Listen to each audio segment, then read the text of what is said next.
चंद्रमा हमारे सौरमंडल में और पृथ्वी के पास कहां से और कैसे आया, इस बारे में दशकों से हमारे वैज्ञानिकों की एक प्रचलित थ्योरी है। चंद्रमा की उत्पत्ति के बारे में सबसे व्यापक रूप से स्वीकृत सिद्धांत को भीमकाय टक्कर परिकल्पना कहा जाता है।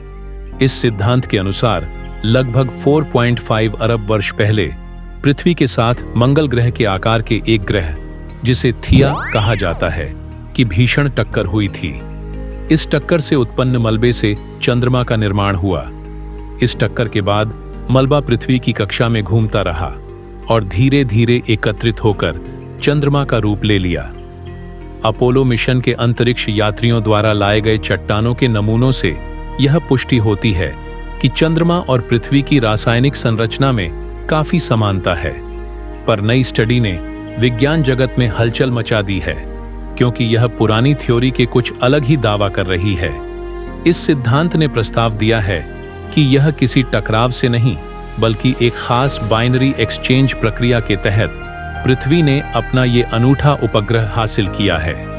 पेन स्टेट यूनिवर्सिटी के शोधकर्ताओं ने इस नए सिद्धांत को पेश किया है।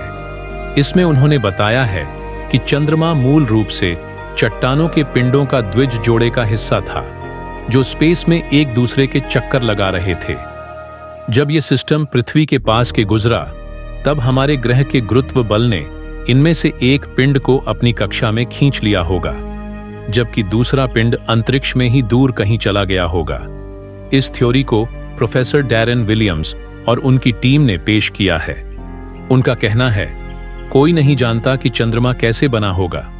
पिछले 4 दशकों से हमारे पास एक संभावना था, अब हमारे पास 2 हैं। नई थ्योरी उन सवालों के जवाब भी देती है जो पुरानी थ्योरी नहीं दे पा रही थी। 1984 में हवाई में हुई कोना कॉन्फ्रेंस में वैज्ञानिकों में आपस में चंद्रमा की पैदाइश पर सहमति बनी थी। वे इस नतीजे पर नासा के अपोलो अभियानों के लिए चंद्रमा की मिट्टी की नमूनों के विश्लेषण के आधार पर पहुंचे थे।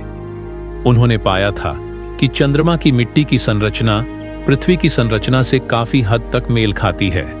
इस आधार पर वे इस नतीजे पर पहुंचे कि हो सकता है कि शुरुआती पृथ्वी के एक खगोलीय पिंड से टकराव के बाद चंद्रमा बना होगा।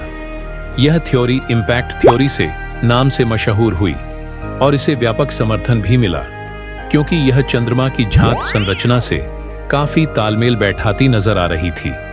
लेकिन इसमें सारी बातें शामिल नहीं थीं। शोधकर्ताओं का कहना है कि अगर चंद्रमा किसी पिंड के चूरों से मिलकर बना होता, तो उसे पृथ्वी के और नजदीक होकर उसका चक्कर लगाना चाहिए था।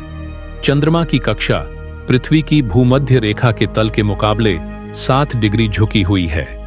यह भी इम्पैक्ट थ्योरी के साथ विरोधाभास पैदा करता है। इस विसंगति की व्याख्या करने के लिए शोधकर्ताओं ने बाइनरी एक्सचेंज कैप्चर की अवधारणा की ओर रुख किया। इसमें उन्होंने प्रस्ताव दिया कि पृथ्वी ने पास से गुजर रहे एक पत्थरीले पिंड को खींचकर अपनी कक्षा में लाकर उसे अपना उपग्रह बना लिया होगा।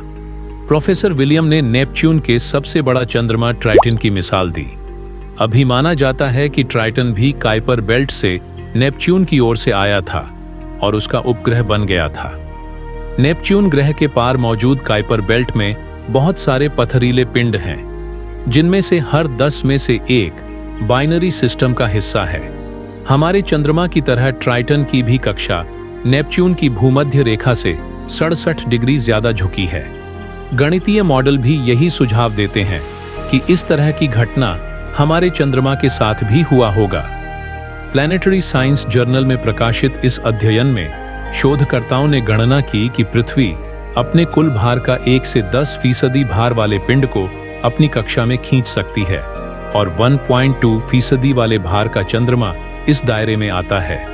इसके लिए यह बाइनरी सिस्टम 1,28,750 किमी की दूरी के भीतर और 10,800 किमी प्रति घंटा की रफ्तार से पृथ्वी के पास से गुजरना चाहिए।